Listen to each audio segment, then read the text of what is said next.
Quarteto Fantástico chegou nos cinemas e galera, que filme fantástico, não tem outra palavra pra dizer. E olha, tem muito que a gente comentar sobre esse filme. A Marvel finalmente entregou um Reed Richards à altura do que ele é nos quadrinhos, sendo extremamente inteligente, e uma Sue Storm sem palavras, muito poderosa.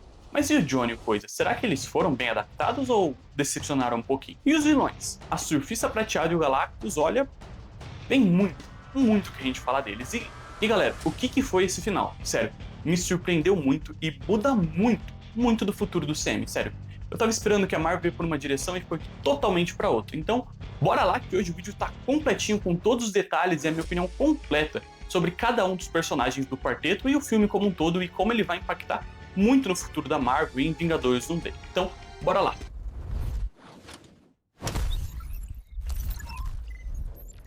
Fala galera, beleza? Eu sou o Lucas, esse aqui é o Arquivo Geek, seu arquivo definitivo sobre o mundo nerd.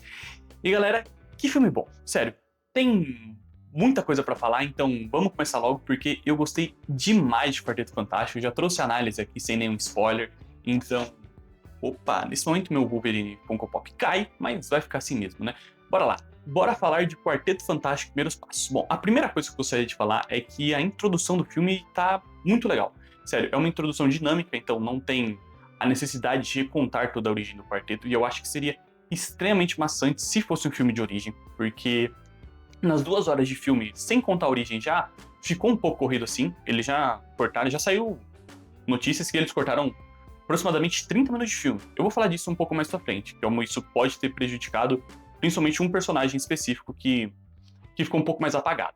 Mas imagina então se eles tivessem que contar a origem inteira do quarteto, ia ser mais de 1 hora de filme só contando a origem. Então é muito legal que, apesar de eles não contarem a origem, eles meio que contam assim, né?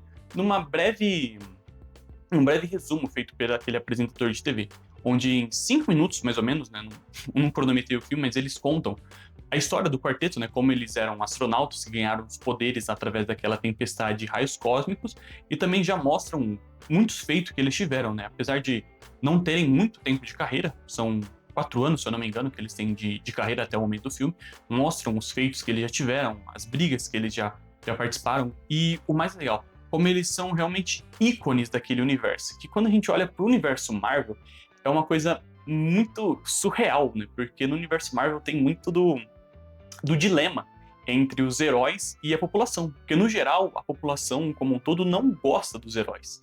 Até por isso que a gente tem sagas como, por exemplo, Guerra Civil, que eu vou contar mais na frente, porque tem uma coisa da personalidade do Reed que é muito bem adaptada, não diretamente, né, mas adaptada da personalidade dele, do que acontece em Guerras Secretas, mas até além do registro de diversas outras sagas, até os X-Men sofrem da população, é algo que tem muito esse dilema. Tem até uma história muito legal, que é quando os universos da DC e Marvel tem um crossover, e os heróis da Marvel vão pra DC, e os heróis da DC vão pro universo Marvel. E o primeiro choque é esse. Os heróis da DC têm um choque enorme com como a população do universo Marvel não gostava dos heróis. E os heróis da Marvel, quando vão pro universo, falam, cara, eles gostam dos heróis aqui. Que coisa surpreendente, né? Então, é muito legal estar num universo que a população ama aqueles personagens, e eles são, pelo que o filme diz, os defensores, né, do planeta, né? Não diz exatamente se eles são os únicos, né, mas dá a entender que eles são os únicos heróis, até porque não aparece ninguém, o mundo tava prestes a acabar.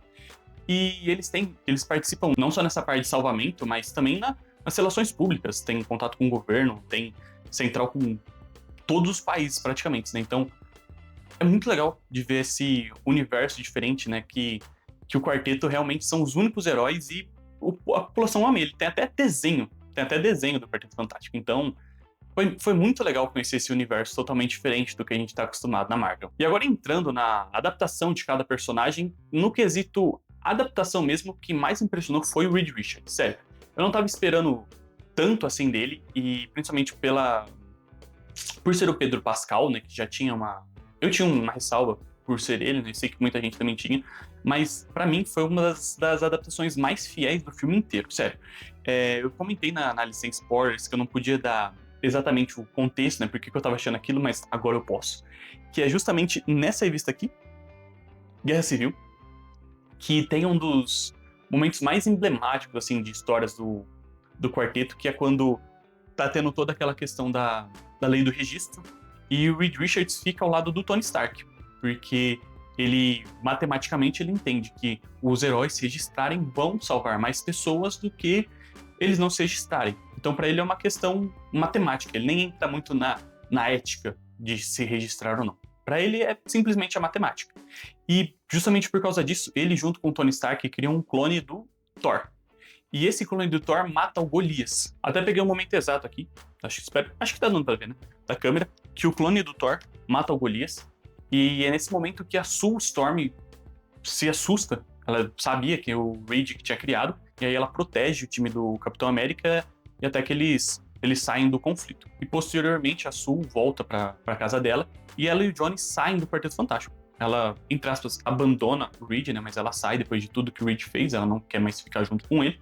E ela deixa o Reed e o Ben, inclusive tem uma cena muito impactante do Ben vendo os dois saindo, e ele praticamente lá na depressão, né? Fica muito triste disso ter acontecido, né? Dos dois terem saído.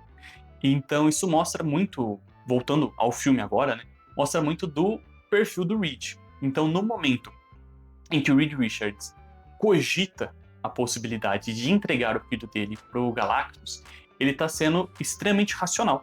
Não é o que ele queria fazer, mas ele tá sendo racional, ó. Realmente, talvez a melhor solução seja a gente entregar o Franklin, porque ele é meu filho, eu amo ele, mas se a gente não entregar, não tem o que fazer. E é nesse momento que a Sue fica possessa. Lembra muito também da personalidade da Sue. A Sue quer matar o Reed só por ele ter pensado na possibilidade de entregar o filho. E esse é um dos melhores momentos, tanto da adaptação do Reed quanto da Sue. Então, nesse momento foi o que eu mais gostei da adaptação do Reed Richards. Ele não é essa pessoa sem coração, tanto que depois ele não vai nessa ideia, né? Ele não mantém essa ideia de entregar o filho dele.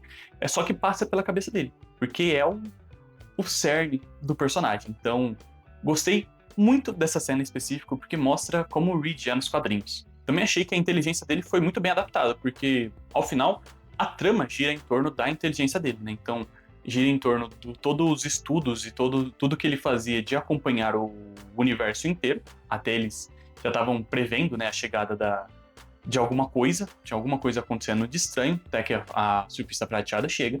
Depois eles vão enfrentar o Galactus, e é com base numa invenção dele que eles conseguem derrotar o Galactus no fim do filme, né? Então, pra mim, a inteligência dele também foi muito bem adaptada nesse filme, e sem dúvida nenhuma, eu já via, nas primeiras impressões, já tinha muita gente falando os poderes do Reed foram mal aproveitados, ele não usa tantos poderes assim, e eu não achei isso. Primeiro ponto de tudo, que eu já tinha falado lá atrás, o principal poder do Reed Richards é a sua inteligência, não é a elasticidade. Mas também tivemos muitas cenas, muito mais do que eu imaginava dele, usando sua elasticidade. Então, não senti falta nenhuma dele, não. Eu falei, o maior poder do Reed é a inteligência. O personagem é pautado na inteligência dele, e nesse dilema ético e moral com racionalidade. Então, não necessariamente seus poderes. Claro, os outros utilizaram mais seus poderes, né, porque tá mais no cerne do personagem, mas o Reed até utilizou mais, e o CGI ficou muito legal do que eu imaginava. Então, ponto positivo também. E claro que só tem a falar bem também da adaptação da Sue, porque olha, sério, como é bom ver uma adaptação bem feita, né? E, cara, a Sue recebeu muito do protagonismo do filme junto com o Reed, em até momentos mais do que o Reed, porque dá pra ver que ela é realmente o coração do filme. Todo o coração, toda a alma do filme gira em torno da Sue. Então, se a trama principal gira em torno da genialidade do Reed e como eles derrotariam o Galactus, a trama mais emocional do filme gira em torno da Sue e do Franklin. Então, porque o Franklin é basicamente o que move, né, todo o roteiro do filme, praticamente. Então, a Sue, por ser a mãe dele, automaticamente também move todo o roteiro. E, cara, muita dramaticidade, muito coração. É a Sue que faz a gente se emocionar em todos os momentos do filme. Então, sempre que a gente se emociona no filme, 99% das vezes é com a Sue, pra não dizer 100%. Então, acho que toda a carga dramática e emocional que ela trouxe pro filme foi fantástico. Foi muito legal. E, além disso, a gente viu ela não só com dramaticidade, mas também muito poderosa. Cara, o que foi aquela cena final? Eu vou deixar pra falar na hora que a gente for falar do Galactus, mas a cena final, em que ela praticamente dá a vida dela pra salvar o Franklin, usando seus poderes, não tem nem como descrever. É uma cena incrível, uma cena realmente incrível, que dá o tom do filme, que faz valer o ingresso que você pagou. E sem contar também toda essa questão mais política dela, né? Então, você vê ela no Congresso, você vê ela dando discurso, o discurso dela, quando a população estava toda lá na base do quarteto, querendo que o quarteto entregasse o Franklin, ela vai lá, dá um discurso, motiva o Quarteto Fantástico e convence toda a população de estar ao lado do quarteto. Então, acho que, por mais que o Reed tenha sido uma adaptação muito boa pra mim, que foi melhor adaptado que ele é dos quadrinhos, a melhor personagem do filme, sem dúvida nenhuma, é a Sue Storm. Sem falar que ela acabou com aquele clichê ridículo de personagem que cria campo de força e tá quase sempre morrendo, com o nariz correndo sangue. Vi de Jean Grey, que a gente viu nos últimos filmes. Outro que roubou muito a cena, principalmente nos momentos juntos com a Surfista Prateada, foi o Johnny Storm. Ele também teve uma ótima adaptação, não teve nada do politicamente correto que muita gente tava com medo. Ainda teve seu papel de mulherengo, mas ele foi muito mais que isso. E cara, aí que tá. O Chris Evans, de 2005, 2007, no papel de Tocha Humana, foi um personagem extremamente carismático, que muita gente gostou dele, né? Principalmente as pessoas que...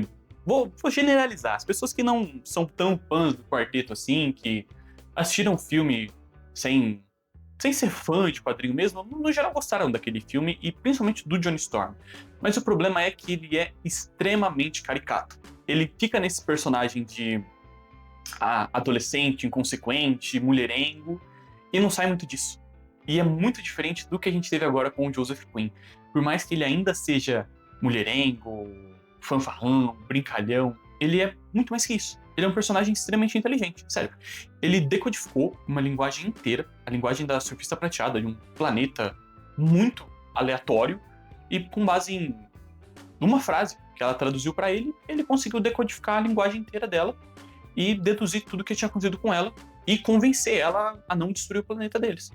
Então, foi um Johnny que saiu muito do estereótipo que as pessoas têm do Johnny e conseguiu aprofundar toda a história e as características que os personagens têm dos quadrinhos. Então, foi uma adaptação muito, muito boa, sem dúvida nenhuma, mas o melhor Johnny Storm que a gente teve nos cinemas. Além de ter sido muito legal ver o quanto ele é realmente um personagem família, que ama a Sue, sua irmã, ama o Reed, seu cunhado, apesar de brigar algumas coisas. O Ben, principalmente, né, que é seu companheirão, né, todas as brigas e brincadeiras que eles têm, mas ele ama muito o Ben também, né, então essa relação tá muito clara. E, claro, o carinho que ele tem pelo Franklin, né, então muito legal ver esse Johnny também muito família, além de, claro, os poderes deles também ter sido muito bem aproveitados. Era um personagem bem forte, todas as cenas que ele precisou usar seu poder, aquela cena que, se eu não me engano, é bem no comecinho do filme que ele... Não sei como fala, que ele puxa todo o fogo, né, de um incêndio, foi muito legal. Deu pra ver o quanto que ele é realmente muito poderoso. Mas o Ben Green, o Coisa, infelizmente dos 4 foi o que teve menos destaque. E eu tenho uma teoria, que é que, como eu falei, o filme teve muito corte. Então teve mais ou menos, pelos que falam, uns 30 minutos de corte. Tanto que tinha aquele personagem vilão que deveria aparecer, apareceu num dos trailers, mas não apareceu no corte final, e que simplesmente sumiu. Então eu suponho que o Ben também vazou, que o Ben tinha aquela cena... Eu acho que é uma cena que ele tá cachorrinho, aquela cena que ele tá sem a parte de cima do uniforme, que muita gente queria ver. Apareceu até no finalzinho nos créditos, entre aspas, os créditos do filme, um cortezinho, mas imagino que essa cena também tenha sido cortada. Então, imagino que por causa dos cortes, muito da história do Ben no filme foi cortada. Então, dos 4, ele é o que tem menos destaque e que não tem nenhum momento, assim, pra chamar de seu. Não tem nenhum momento do filme que a gente vê o Coisa sendo o protagonista. Claro, tem algumas cenas muito boas dele.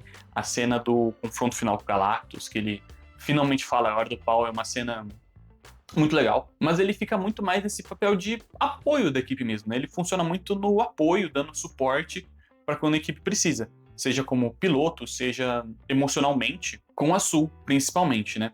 Mas é isso, eu gostei da adaptação do Ben. Só acho que faltou mais destaque e principalmente um momento do Ben, um momento de protagonismo do Ben que eu achei que ficou faltando. E até o romance dele, romance entre aspas, né, com a Rachel, eu achei que ficou um pouco largado. Uma coisa que eu gostei foi que não fizeram um Ben extremamente carrancudo com a transformação dele. Porque, assim, ele tem aquilo nos quadrinhos, né? Ele levou muito tempo pra se aceitar como coisa. Mas a gente já viu muito isso no filme de 2005, principalmente. Então, foi legal termos visto um Ben feliz, mas principalmente essa parte do, entre aspas, romance com a Rachel, eu achei que ficou um pouco meio jogada, sabe? Não foi muito bem desenvolvido. Sei lá, eu achei que ficou meio perdido na história. Mas uma coisa que, na minha opinião, a Marvel acertou em cheio foi na Surfista Prateada. Quem são os protetores desse mundo? Somos nós. O seu planeta está marcado para morrer. O Norrin Red, o Surfista Prateado, o homem, ele é um dos personagens mais icônicos dos quadrinhos, sério. Ele é extremamente icônico, ele tem um background muito grande nos quadrinhos. E a Shalla-Bal, que é a namorada dele no universo principal, só foi a Surfista Prateada no universo aleatório. Aleatório não, no universo paralelo, que foi a Terra X. Então, foi a única história que ela realmente teve esse destaque, se transformou na Surfista Prateada. Então, não trazer o Surfista Prateado para trazer a namorada dele, que só foi surfista em uma história paralela, foi uma decisão muito arriscada da Marvel, mas eu gostei bastante. A dinâmica dela e do Johnny é muito importante pro filme, né? Então, é uma das melhores coisas do filme. Eu acho que a gente ter o Johnny... Sério, as cenas do Johnny com o Quarteto Fantástico quase morrendo, e ele não querendo matar a surfista, não querendo chavecar ela, e até muitos momentos está apaixonado, né, por esse papel de garanhão, move o filme, dá um pouco mais de humor e quebra um pouco da tensão de um jeito positivo do filme. Então, essa dinâmica deles, que no fim é o que salva o Quarteto Fantástico, é muito legal. E até a cena do sacrifício dela, então a gente vê o Johnny não querendo matar ela, e depois quando o Johnny iria sacrificar, é ela que se sacrifica no lugar, por culpa, e uma culpa que ela só assumiu depois de todos os fatos e tudo que o Johnny levou pra ela, depois que ele conseguiu decodificar a linguagem dela. Então, eu achei que ela foi muito bem adaptada, extremamente poderosa, o visual dela tava incrível, e o fato de terem trazido a Surfista Prateada ao invés do surfista, pela trama do filme, eu achei que valeu a pena. Mas assim, o fato de também ser um universo paralelo ajuda nessa questão, porque não é o universo do Sam principal. Então, nada impede que o Norrin Red, ou Surfista Prateado, apareça em futuros filmes do quarteto, depois que eles forem pro universo principal, se eles forem mesmo, né? Vou falar disso mais pra frente, ou em qualquer outra saga cósmica que possa aparecer. O Surfista Prateado é muito amigo do Hulk. Vocês sabiam disso? Ele é muito amigo do Hulk. Então, acho que foi muito legal terem trazido ela pra esse filme. E quem sabe a gente possa ver o Surfista Prateado mesmo em qualquer outro projeto da Marvel no futuro. E pra finalizar, a parte mais polêmica do vídeo. Vamos falar do Galactus. Vamos lá. Eu gostei muito do Galactus. Antes de mais nada, eu queria falar. Eu gostei muito do Galactus. O visual dele, a voz do Ralph Ineson, tá fantástico. É um personagem que você tem medo. Muito medo. Todos os momentos de tensão do filme são muito baseados no Galactus. Então, aquelas cenas do mundo inteiro se preparando para a chegada dele, ele falando que ele tá em Saturno, depois que ele tá em Marte, e todo mundo correndo para criar os projetos Original, aquele teletransportador para transportar a Terra para outro lugar, são muito, muito boas. Sério, você fica realmente tenso, com medo do Galactus chegar. E a hora que ele chega, você fica com um negócio na mão. Então, eu gostei muito do Galactus. A única coisa é que eu acho que ele poderia ter sido mais bem explorado. Não mais bem explorado, mas assim, eu queria ter visto mais da mitologia do Galactus. Queria ter visto como ele se tornou Galactus, entender um pouco melhor a história dele, de onde ele veio, o que aconteceu com o planeta dele, a história de quando ele era um cientista. Eu achei que isso ficou um pouquinho superficial. Tudo bem, eu entendo que pra trama do filme, porque eu falei, já foi um filme que foi corrido. Foram 2 horas de filme, mas poderiam ter sido mais, tivemos alguns cortes. Então, talvez isso, eu não vi nada, mas talvez isso até tenha sido cortado. Mas talvez pra trama do filme tenha funcionado bem assim, mas um desejo meu, pessoal meu, é que a gente pudesse ter tido visto mais coisas da história do Galactus como um todo. Mas de novo, eu gostei muito do Galactus. É só porque eu gostei tanto que eu queria ter visto mais. E outra coisa que eu gostei muito, e eu acho que o filme acertou muito, foi na escala do Galactus. Então você trazer o Galactus realmente assustador e com muito poder. Cara, ele é um devorador de planetas. Eles falam que o Galactus já devorou incontáveis planetas. Então eles realmente trouxeram um Galactus forte, poderoso. Só que tem uma questão. Quando você traz um personagem forte, poderoso, você fala que ele é grandioso e você vai derrotar esse personagem, precisa ter uma justificativa muito boa. Precisa ter um roteiro muito bom para derrotar um personagem que é o Galactus. Porque em questão de poder, o Quarteto Fantástico não conseguiu derrotar nem a Surfista Prateada. Então derrotar o Galactus, que é daquele tamanho, daquele poder, não sei se milhares, mas muitas vezes mais poderoso que a Surfista Prateada, que o próprio Quarteto não conseguiu derrotar, é uma tarefa grande. Precisa de um roteiro que funcione. E eu acho que o roteiro funcionou. Eu acho que o roteiro funcionou muito bem. Então mostra que o Quarteto Fantástico não conseguia derrotar o Galactus na força, foram na inteligência, e mesmo na inteligência deu um trabalho lascado. Porque o primeiro plano de teletransportar o planeta não deu certo, por causa da Surfista. O plano de teletransportar o Galactus, num primeiro momento, também não deu certo, porque o Galactus não é bobo nem nada. Inclusive, isso é uma coisa, até um amigo mandou mensagem pra mim, perguntando o que eu tinha achado do filme, ele falou, ó, só achei meio besta esse plano aí de trocar o bebê. E foi mesmo, tá? Eles botarem lá o bebê, levar o Galactus, a hora que o Galactus vai chegando, trocar o bebê, deu uma subestimada no Galactus. Então o Galactus chegou lá e falou, não tem bebê aqui não sou besta. E aí o Galactus pega o Franklin, ia levar o Franklin embora, e aí a Sue, extremamente poderosa, mas que em condições normais não teria condição nenhuma de derrotar o Galactus. Ela não derrota o Galactus, mas ela consegue, com muito ódio no coração, né, fazendo tudo, que nem uma leoa, para salvar seu filho, consegue empurrar o Galactus até o ponto que precisava para abrir o campo de teletransporte, claro, com a ajuda dos outros 3 membros do quarteto, mas principalmente na força da Sue, que foi até se sacrificar, né? Ela morreu, utilizou toda a sua força para mover o Galactus do ponto de teletransporte. Então eu acho que essa cena final foi muito, muito boa, porque mostra que o Galactus era, sim, extremamente poderoso, mas que a Sue, dando a sua vida, literalmente dando a sua vida, conseguiu não derrotar o Galactus, não ser mais poderoso que o Galactus, mas ter força o suficiente para mover o Galactus, e aí com a inteligência e o plano do Reed, e, sem dúvidas, o sacrifício da Surfista, porque se a Surfista não sacrifica, ele não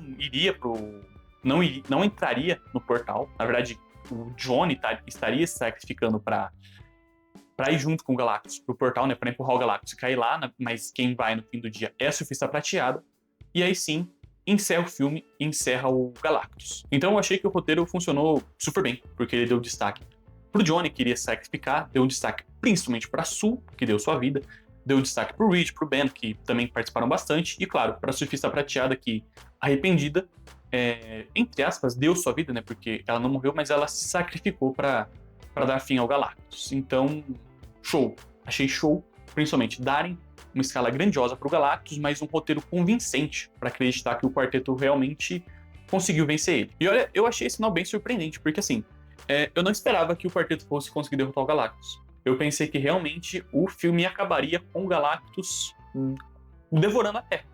Porque a gente já sabia que o Quarteto Fantástico iria para o universo 66, o pós-crédito de Thunderbolts. Então, de alguma forma, o Quarteto iria para aquele universo. E realmente pensei que o Quarteto iria para aquele universo porque o universo dele seria destruído pelo Galactus. Mas não foi o que aconteceu. Eles realmente conseguiram vencer o Galactus, né, que nem eu falei. Então foi surpreendente para mim e fez mais sentido. Eu acho que faz com que o filme, apesar de estar ligado aos eventos que vão acontecer em Vingadores Doomsday, é um filme que tem começo, meio e fim. Dessa forma, não são os eventos que aconteceram exatamente em Quarteto Fantástico, Primeiros Passos, que vão culminar em Vingadores Doomsday. E eu achei isso muito legal, porque valoriza a história dentro do filme.